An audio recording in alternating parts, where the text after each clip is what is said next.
right, good morning, everyone. I'll call the meeting to order. Welcome to the May 19th, 2021 meeting of Executive Committee. We acknowledge that we're here on traditional lands of Treaty 4 territory, a treaty signed with 35 First Nations across southern Saskatchewan and parts of Alberta and Manitoba, and the original lands of the Cree, Saulteaux, Dakota, Nakota, Lakota, and then the homeland of the Métis. We all know the drill with regards to microphones. Turn your camera off, microphone off until you're ready to speak. I need a motion to approve the public agenda, please. Zakidniak. Thank you. Any opposed? Hearing none, public agenda has been approved.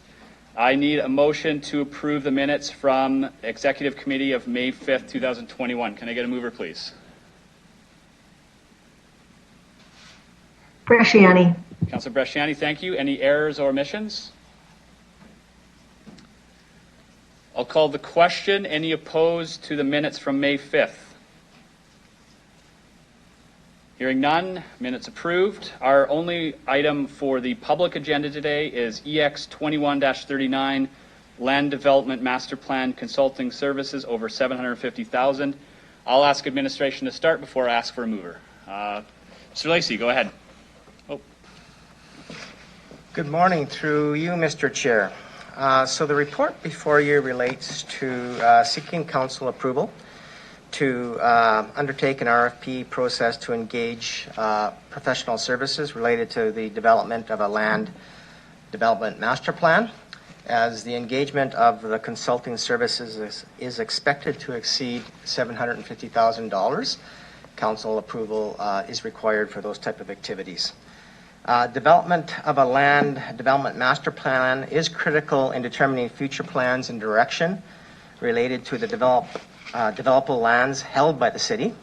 Specifically, what are the estimated challenges and investment required to develop the lands, potential return on investment, sequencing, potential timing of when the land should be developed, and whether the city should develop the lands or pursue some other course of action to maximize its return on the investment. And with that, we'd be happy to answer any questions Executive Committee might have. Thank you very much. Can I get someone to start off the discussion and move the report, please? I will. Great, thank you. Councillor Bresciani. Thank you. Floor is yours. Thank you so much. So just, I have a couple questions in regards to how many parcels, I know there's 566 acres, but how many parcels or land assets do we currently have, through the chair? Mr. Lacey. Through you, Mr. Chair, I'll ask Ms. Bisdell to answer that question. Ms. Bisdell, go ahead. Through you, Mr. Chair, that represents 5 different developable parcels.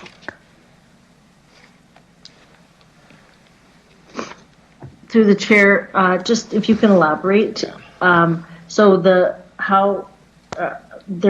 separate parcels, they're all collectively together, these 5 parcels, and that's the total of the 566 acres. Through the chair. Through you, through the chair. Sorry about that. Yes, so the different parcels consist of, so we have Hawkstone in the north, we have Riverside, which would be south, we have Parliament and Queen, which would be at the intersection of Parliament and Queen. And we have Taylor Field lands. Mm-hmm. And then of course our our current project that's in process is Town South, but Town's north of Aaron's is another developable project. Okay, thank you. So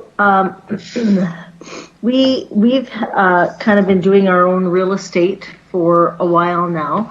So why is this, when we've got these parcels, why is this something now that we've decided to do at this time? Because we've already done the underutilized land, we've done that piece. Why is this piece necessary, number one?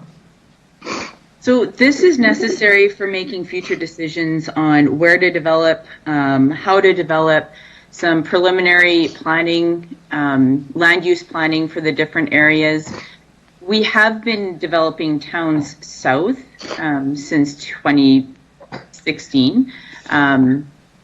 But we have a lot of background work to understand the cost and the implications, and then how we develop it. So what kind of an arrangement? Do we develop it in-house? Do we develop it through a partnership? There's multiple different options for how we develop those lands as well. And of course the timing. So what is the best time to bring that type of product onto the market? Okay. So I guess how do we come up with the 750,000 or plus? How does that number get figured out through the chair? How do we know that's the cost? Through you, Mr. Chair. So we project the overall time of this work to be a little over a year, around 18 months, so it will span 2 fiscal years. Overall, we do expect the overall cost of the consulting services to be a little north of $1 million. Council may remember, as part of the budget development process and budget development approval this past March, we identified a little over $1 million in funds that had been allocated towards Parliament and Queen's development. Those lands are not being developed as fast as initially anticipated. So those funds were transferred back into the Land Development Reserve with the anticipation that those funds would be used to fund the consulting services related to this work. Thank you. So again, how did we do the analysis, I guess, of coming up with the cost of, like, this is going to pay an organization, a company, an individual for the work? How would that be advertised? So, through the chair. Yeah, through you, Mr. Chair. So maybe I'll just backtrack a little bit and provide some history here. So the city started into the land development piece when the town's property became available in approximately 2016. And so that was kind of the first piece of work that was going on, as well as we had the Regina Revitalization Initiative. And so a lot of the focus in the early years was focused on getting those 2 pieces of projects going. It was always recognized that we would need a land development master plan. And a land development master plan, when you look at the developable lands available for the city to develop, is important because what it does is it looks at what type of servicing challenges might exist with respect to that site, or if there are servicing challenges, what the costs might be to address those servicing challenges. Are there any environmental issues? Is there any geotechnical issues? All of that helps form basically a business case or a pro forma with respect to the development of those lands and how best to proceed in developing those lands. So that's why we're before you here today. It was recognized back in 2016 that a land development master plan was an important piece of work that should be done, but at that point in time it wasn't pursued.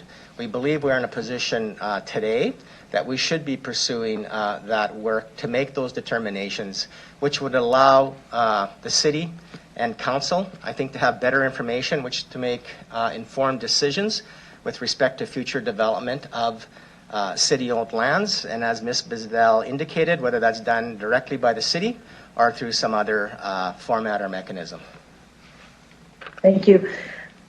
I guess that's the next question it takes me there is into the Land Development Corporation. If we do go in that direction, wouldn't that be something that the corporation would do, that would do this work? Wouldn't that be part of that work that they would take on if they're going to develop our city lands? Through the chair. Thank you. That's an excellent question. Through you, Mr. Chair, because certainly we've talked about that question internally as well. And this is the type of work that should be undertaken regardless at the end of the day at who's undertaking that work. So if at a future point in time, council made a determination that a land development corporation or some other process should be used to develop city lands, this work would not be lost. In fact, it would just be transferred to whatever entity was taking on that work. In a particular case, it could be a land development corporation.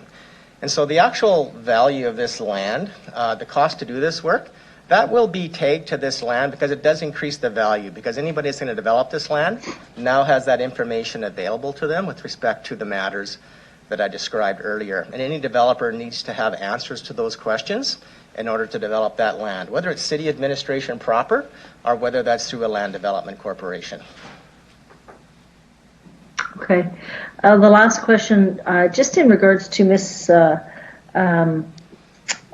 Blaisdell, she'd indicated that there was 5, Hawkstone, Riverside, Parliament, Taylorfield, and the towns. Can I ask why the Raillands is not in there, through the chair? Through you, Mr. Chair, that is because there's been substantial work done. I assume you're referring to the yards. That's because there's been substantial work done on the yards already with respect to the issues that the work related to looking at these other lands would look at. So that work's essentially been done already with respect to the yards. Okay.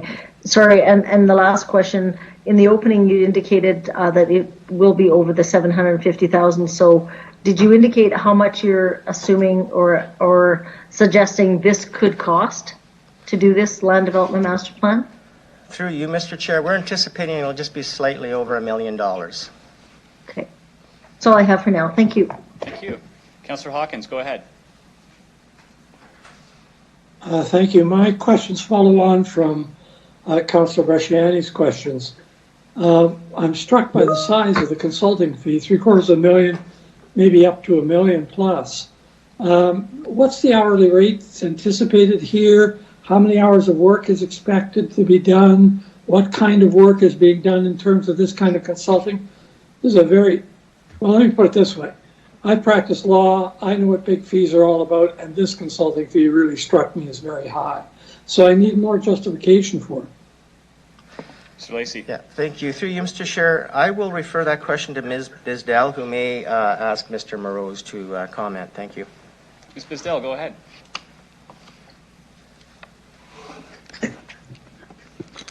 Through you, Mr. Chair. So there is considerable amount of consulting work that needs to be done. So when you have the 5 parcels, we estimated about $200,000 of due diligence, I'll call it, essentially for each parcel. So that due diligence is what is the serviceability requirement? So how can we connect into the city services? And then also the planning, the high level planning. So what kind of uses fit in this development within the city? And also to make sure that we're in alignment with the OCP. So if you're looking at, if you break it down into 5 parcels, it's $200,000 per parcel is what we're estimating approximately. We don't have an hourly rate. Of course, we're putting this out for tender and we're asking for consultants to, bring back proposals for us to consider.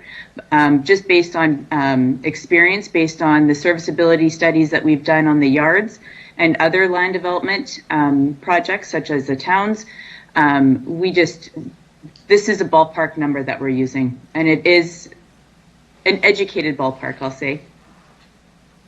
Thank you for that. I'm still nervous. Is there any possibility that when an agreement is negotiated, that agreement can come back to council in a private session, I would imagine, for approval,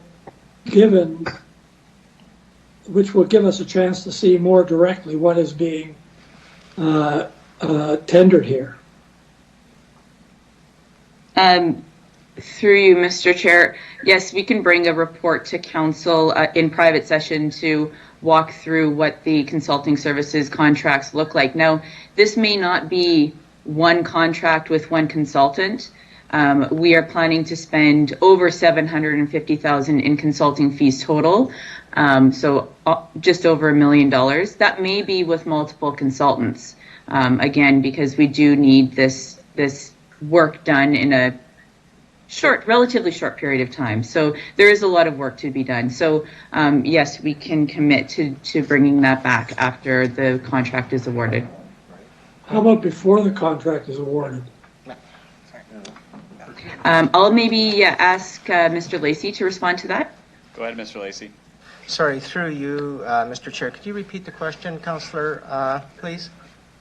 I'm looking for an undertaking to bring this back to private session of council once you've identified the set of consultants that you wish to retain so that we can see exactly what we're buying for $750 to $1 million or whatever dollar, maybe less than $750. In other words, I'm asking for council to see this when we're dealing with something specific. Yeah. So through you, Mr. Chair, we can certainly bring something back. We can certainly issue an RFP and with the award subject to council approval. Another option would be for us, if council so wished, to bring the RFP proposal itself, which should detail all the requirements of what we're looking for. That could be another option. The only caution I would have for council around this piece is because it would be a public tender process, what we would be bringing forward is basically who the top proponent was and have an opportunity for council to then approve that final award. I just want to be careful here that there's not a perception that council might be interfering with that public procurement process and going with a second or third proponent. I think council wants to be careful with that. Thank you for that. I appreciate that's an important comment that you've just made, I think. What I'd like to see is an undertaking then along the first lines that you mentioned, that before you approve your the final contracts, or maybe only one, but maybe several consulting contracts, that council has a chance to understand what goes into the fee and the fee for the work that's being contracted. Through you, Mr. Chair, yes, we can. We'll commit to that undertaking. Thank you very much. Two other questions. When do you expect these contracts to be awarded? Through you, Mr. Chair, I'll refer that question to Ms. Bisdell. Ms. Bisdell, go ahead, please. Through you, Mr. Chair, the plan was to have these awarded likely beginning of June. So that will delay, the RFP is out right now, so that will delay the award of the contract. Can you tell by how long it'll delay it? It'll delay it by the length of time that it'll take to bring the report back to exec. So we'll have to work with clerks to see which agenda we can bring a report back to private and get before council, and then we will be able to award after that. Thank you. And once the contract is awarded, how long do you think it will take to complete the work? Through you, Mr. Chairman, we're anticipating 6 months to have the work completed. Okay. Thank you very much. I appreciate all of these answers. One last question that's unrelated. What's going on at Queen and Parliament? Yeah, it's a great location. Through you, Mr. Chair, I'll refer that to Ms. Bisdell. The wheeling and dealing has begun. Through you, Mr. Chair, well, currently there is nothing going on at Queen and Parliament. We are anticipating that would be developed for commercial development. However, it is located backing some residential right now, so that will require public consultation, and that is an important piece of developing that parcel. What's that parcel zoned as? Oh, through you, Mr. Chair. I actually don't know off the top of my head. I would have to find out. That's fine. Perhaps you can let us know in due course. Thank you very much, both the administration and to you, Chair, for your patience. Councillor Hawkins, given your request, Yes. and to ensure that we have this contract awarded in time, would you be satisfied with simply seeing the RFP and the details that went out for public tender? That would include some of the information, and we could forego the report. What are your thoughts? I'm hesitant to say yes to that because my concern is the size of the fee more than anything else. I'm not concerned about what administration is requesting. I understand what they're trying to do here.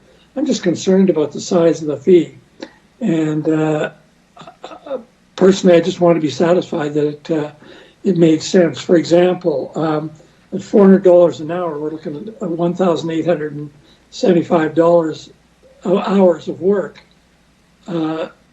If you're looking at the $750,000 figure, just the whole thing seems expensive to me.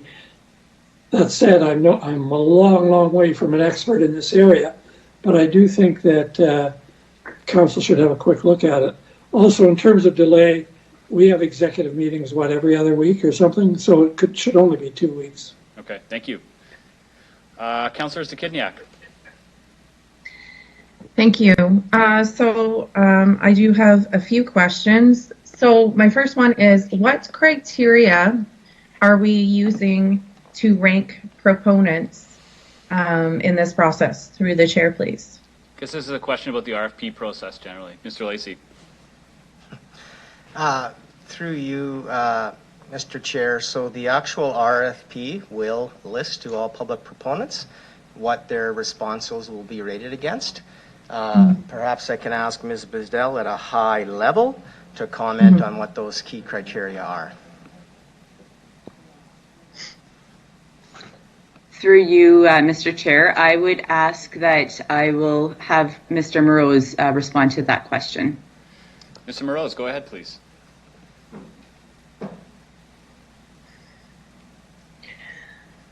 Thank you, through the chair. So the RFP, the criteria we're looking at, there's two main criteria. One is expertise in engineering land development and planning land development.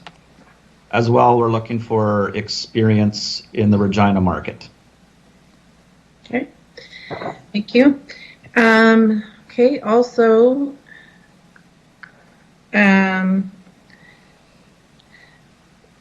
there is mention of later on this year that council will receive a report considering the city's role in land development. Just wondering when it's anticipated that we'll get that report. Through you, Mr. Chair, I expect that report will be before council by late summer, early fall. Thank you. Also, will part of this plan help in this master plan help inform whether we are interested in a municipal land development corporation? Mr. Lacey. Through you, Mr. Chair, some of that information may certainly be helpful in those discussions and that determination. I think more broadly, there are other factors as well that need to be looked at and for council to take into consideration with respect to whether or not it makes sense to move forward with the Land Development Corporation or not. Information coming out of this certainly would inform that discussion, but I don't necessarily think that the work needs to be done for council to be able to have that discussion and make deliberations from that. Okay, thank you. Is there a time that we are planning to deliberate whether that's an avenue we're interested in? Is there a planned time for that at this time? So through you, Mr. Chair, we'll be bringing a report forward late summer, early fall on that matter. Okay. And then I have one last question. So I expect that some folks will be wondering why we didn't go through this process before starting our negotiation with Viterra. What would be the response for folks wondering that question? I'd like to take that. Mr. Lacey? So through you, Mr. Chair, so the lands north of the Viterra have been kind of identified as industrial or future industrial land development. The opportunity with Viterra was something that had to be acted upon quickly, given the timelines and the competitive nature of Viterra's interest in locating a potential plant there. We were also competing against other jurisdictions for that opportunity. And so I would say timeliness was of the essence there with respect to making that determination with respect to those specific parcels of land. Okay. Yep, that's all I have. Thank you. Thank you. Councillor Bresciani.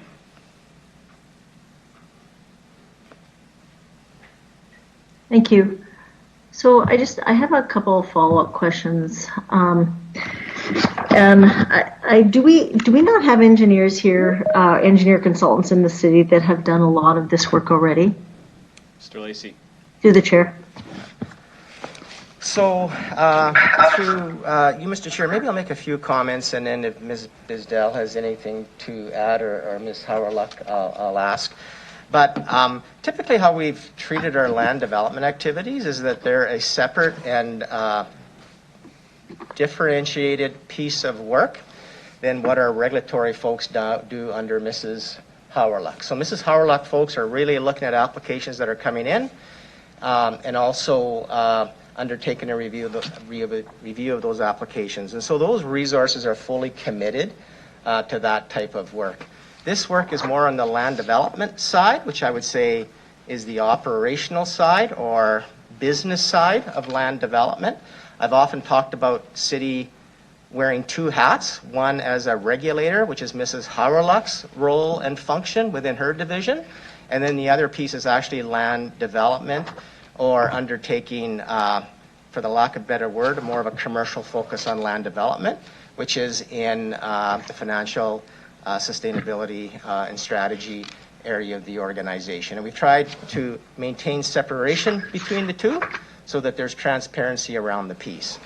As a result, we don't have specific resources in the land development branch to do this type of work, and as a result, we need to go out and contract for this type of expertise. And the resources that Ms. Hauerluck has are committed and focused on the regulatory side of the business. Thank you. So, for what I heard you say, though, Mr. Lacey, that the work that has been done on some of these, so I'll give you an example. Was there not a study done on Parliament lands a few years back, through the chair? So, through you, Mr. Chair, I'll have to refer that question to Ms. Bisdell. Ms. Bisdell, go ahead.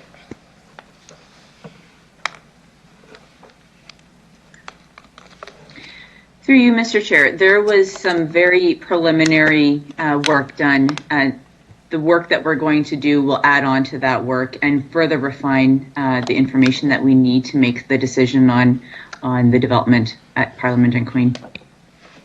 Thank you. So back to my question, do we not have a lot of the information, the work that we've already done here within the city that that we're going to pay a consultant to either access that, or they have to go and do all new studies? Like, I'm really worried about duplication here. We've already done a lot of work. I know we have. And I think the study that was back done on Parliament Avenue, do you remember the cost of that? It was preliminary, but what the cost was of that? Through you, Mr. Chairman, I don't have that cost on off the top of my head. I'm sorry. Okay. So I go ahead. if I Mr. could, Lacey, through go you, ahead. Mr. Chair, we do believe that this additional work will help us make better informed decisions with respect to the development of these lands and the go forward direction and the decisions around that go forward direction that administration will require to bring before council. So we do believe this work is important. Mr. Morose, who we brought in from the private sector, leads this type of work. And it's through his work around this area and his past experience in numerous land developments that have occurred across the city that he believes this is important work, important foundational work that needs to be undertaken for us to exercise due diligence and ensure we're taking the appropriate path forward with respect to the development of these lands. Thank you. Absolutely agree with that. The concern I'm asking, though, is about the duplication. Like, we've just talked about an intensification report and looking at different lands about intensification and looking at the infrastructure there. So again, the worry that I have is that when we look at all of these different pieces that we're doing, we're kind of doing them in silos. And then we're going to hire a consultant and pay them exceedingly over and again, I would worry somewhat if we're going to hire one for different parcels, because again, it becomes a very silo type piece when we really want to see it collectively. And I think, would we not agree that we may be able to see a better deal if we were to work with one consultant over 5 different ones through the chair? Mr. Holden. So through you, For Mr. staff. Chair, Mr. Chair, just some general comments. I think, as the city, we are the landowner, and we have to do our due diligence the same way that any other developer would have to undertake in terms of bringing a development application to Ms. Horlock's team. So I think when Ms. Dell talks about we may have multiple consultants, it's not we're going to have 5 consultants doing the 5 areas, but there are different types of consultants that will need to be engaged to do the work. So we'll need engineers, there might be some environmental components, but at the end of the day, we will be looking at hiring a consultant to lead the work, but there might be a variety of consultants involved. Mr. Lacey talked about the separation in terms of the land developer and the regulator. And, we do have previous studies. I'd say they're high level. They're not to the level of detail that we will need. And I might just have Ms. Hurlock just describe when a private developer comes forward, the requirements that we need from them. And now we are that developer in these 5 locations, similar to the work that we've done in the towns and similar to the work that we've done in the yards.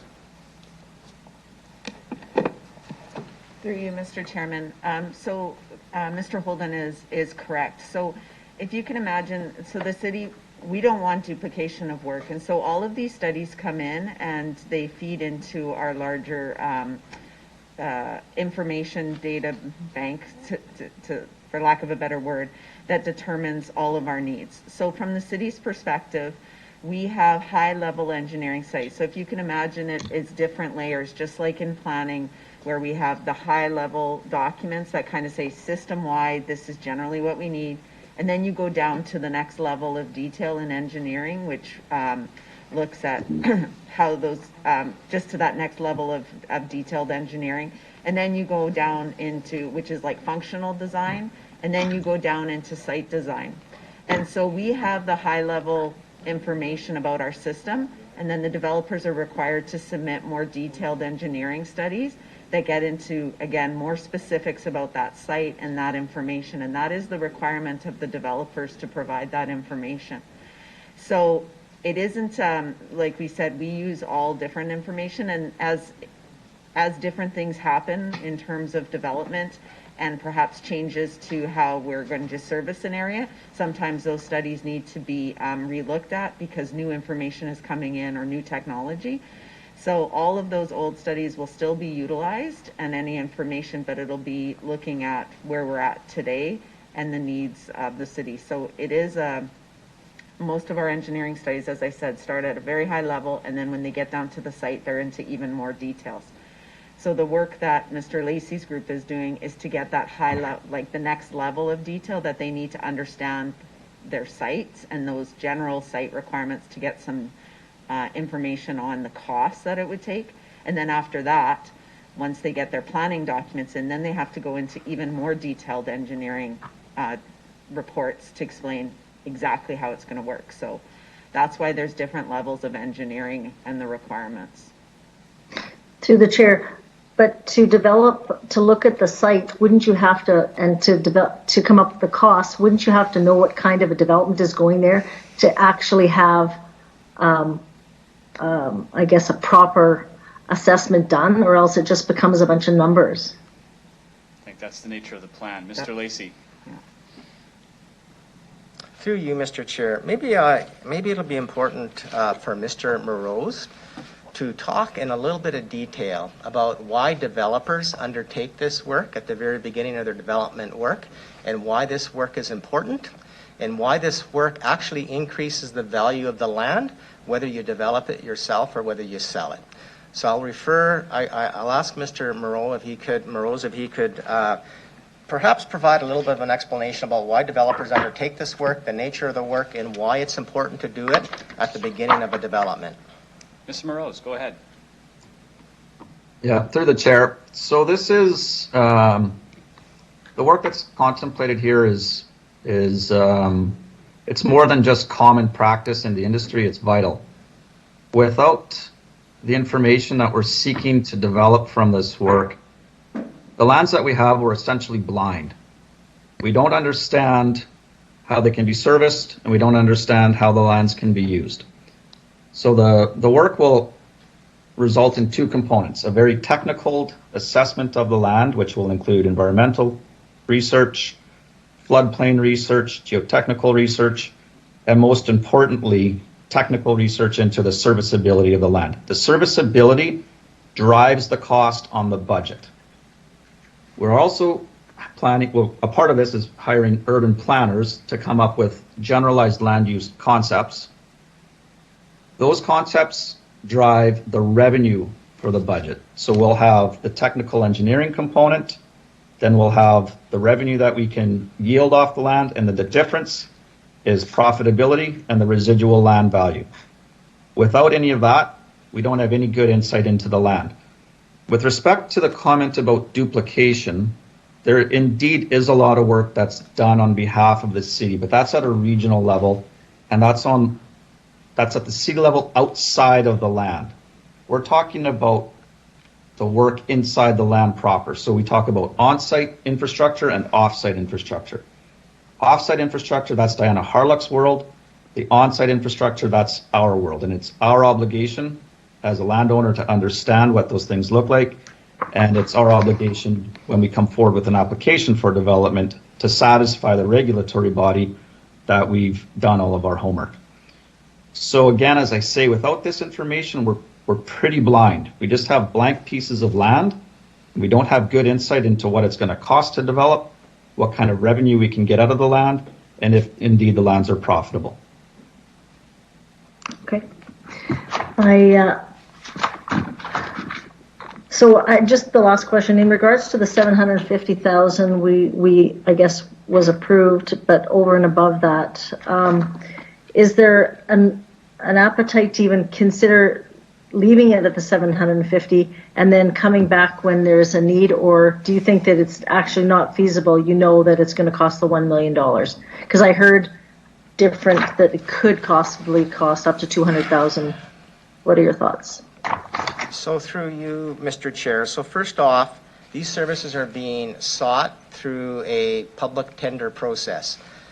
So the public tender process will actually determine what the cost of those services are. We're currently estimating them to be approximately $1 million, but the RFP process itself will determine what actually that cost is. I know the councilors referred to the 750,000. The 750,000 just refers to the threshold under which council approval is required before we can award any work related to consulting services. This type of work is considered consulting services. That's where that 750 threshold comes from. So at the end of the day, it'll be the RFP and the outcome of that RFP that will determine actual costs. We're estimating it to be approximately $1 million. Okay, that's all I have. Thank you. Thank you. Mayor Masters. Thank you. I have a question about assessing the utility and the servicing of this land. I believe that there was an agreement made with local developers to hire 3 positions to do this very thing. We're just suggesting that those 3 positions are still needed for the city proper, but from a development perspective, as the developer, we need them for our site specific. We need consulting services site specific. So through you, Mr. Chair, I'll take a stab at it, and Ms. Hauerlach can add. So, as Mr. Moroz has, as he articulated, there's the kind of the city-wide stuff, i.e., what does the city have to do to get servicing to that land? And then there's the actual servicing of those lands, which is what this work would actually undertake. So those 3 positions that Mayor Masters has referred to, I believe it's the 3 positions she's referring that are funded out of SAF fees in the recent budget. They relate more to the city-wide work that needs to be done, determine what servicing has to happen to accommodate future growth in the city. And Ms. Howard shaking her head in the affirmative. Perfect. Through you, Mr. Chair.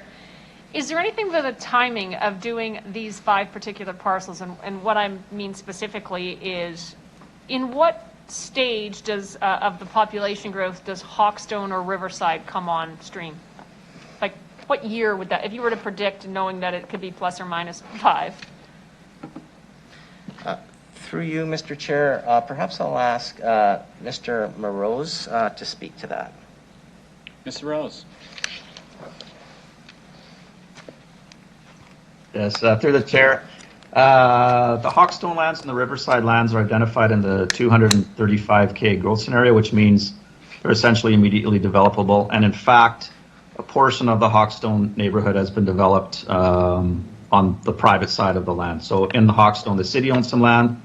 Private developers have owned portions of the southern part of the land, and they've done some development there already. Thank you. Through you, Mr. Chair.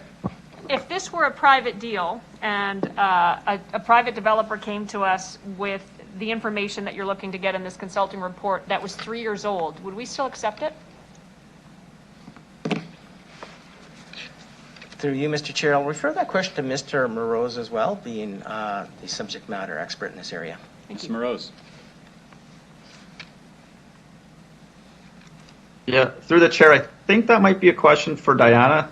If the question is, would these satisfy the regulatory requirements in order to have the lands developed? I think this might be a question for Diana. Ms. Harlech, go ahead. Thank you, Mr. Chairman. So taking into account the engineering study and the date, we would review it to see if it has any substantial changes that would need to be looked at from our own high-level studies. So it really depends if anything's changed over those 3 years that would impact the engineering analysis. So that's what we would, but typically it's not going to change that significantly in a short period of time, like 3 years, let's say, because mostly our systems are set and we need to know, we generally know what we need to do. So as long as nothing major has changed, those studies would still be valid. So, through you, Mr. Chair, just to clarify then, we do run the risk of investing money in a report that if it's not used for 7 years in terms of land not being developed for, say, 7 years, that we have to reinvest in engineering studies again?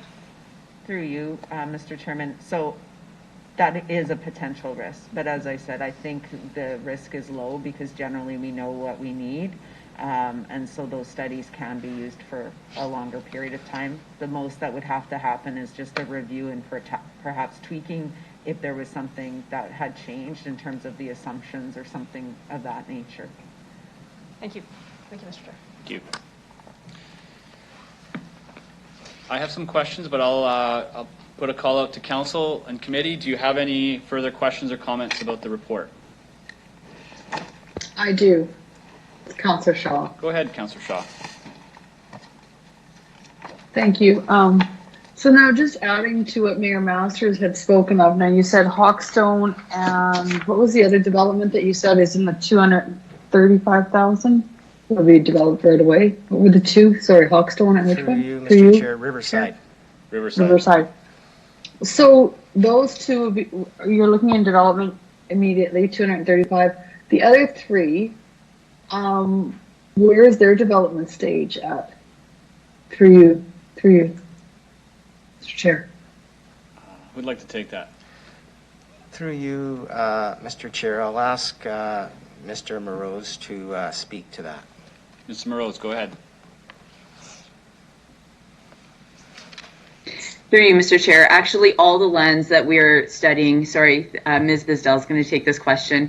Actually, all the lands that we're studying are in the 235 immediate land development phase. So we can develop them based on market need. So have we done an assessment on market need through the chair? Through you, Mr. Chair. I'm sorry, I made a mistake. Towns North is not in 235. So Towns North is actually outside. It is in the 300K growth stage 1 phasing. We don't have the market information on on all of these different parcels. This is something, it is high level engineering that we're doing and planning that we're doing. So we have different levels. I think it was stated earlier that there's, the neighborhood plan, concept plan level servicing, and then there'll be more site servicing. Like once we know the lot sizes, the different road layout of the subdivision, that would be further detailed engineering work that we would have to do. So at this level, we are just working on the high level understanding of what it would take to connect these lands based on that land use that we're projecting into our city system. So I don't have the market information there yet, but that would be something that would come with that more detailed planning stage. So now, just to add to that question, since Hawkstone and the other one was developed in the 235, well, you said most of them except for the one, why can't we just do one or two for immediate, through you, Mr. Chair? Through you, Mr. Chair, part of this exercise is understanding when is the right time to develop those lands. What is the estimated return on those lands? Are they profitable? Having some of that information allows us to make strategic decisions on where we're going to invest money. And we can't develop all of them at the same time. We don't have the resources, both human and financial, to do them all at the same time. So this work will help us determine where we need to move next. Well, just to add to that, my concern is, do we really have $1 million right now to invest in this through the chair, in your opinion? Through you, Mr. Chair, we do have project money that was allocated to Parliament and Queen. That was allocated through previous budgets, and we felt that it would be more prudent for us to take an assessment of all of our developable lands. So using that money, we transferred just over $1 million out of that project account into the Land Development Reserve, which would in turn be pulled out specifically for this consulting work and to do a higher level overview look at all of our land parcels, as opposed to just focusing on the Parliament and Queen project. Parliament and Queen may not be the right project at this time. We don't know what the estimated returns would be, what the costs would be. And so it's very important. We may find through this work that we can't develop a certain parcel of land until certain city infrastructure is built to accommodate, to allow us to join into the system. So that's some of the work that we need to create. And then also we work with our regulators, with Ms. Hauerlich's group, to understand what the impact that is to the city system and what upgrades, if any, need to be done to allow that area to develop. So I'm having a hard time wrapping my head around this. Sorry for my questions. We don't have that assessment and that work already done through the chair? Through you, Mr. Chair, no, we don't have the specific parcel servicing. We as a city, so Ms. Harlick's group understands what the city system is. However, it is the developer's responsibility to do the on-site evaluation as to what we're proposing, what the servicing requirements would be of that development, and how that would connect into the system. That is all on-site due diligence that, as a developer, we are responsible for, not the regulator. And since we're the developer, we're responsible. Okay. Great. All right, that helps me with some clarity. Thank you. That's all I have. You're welcome. Councillor Moll, go ahead.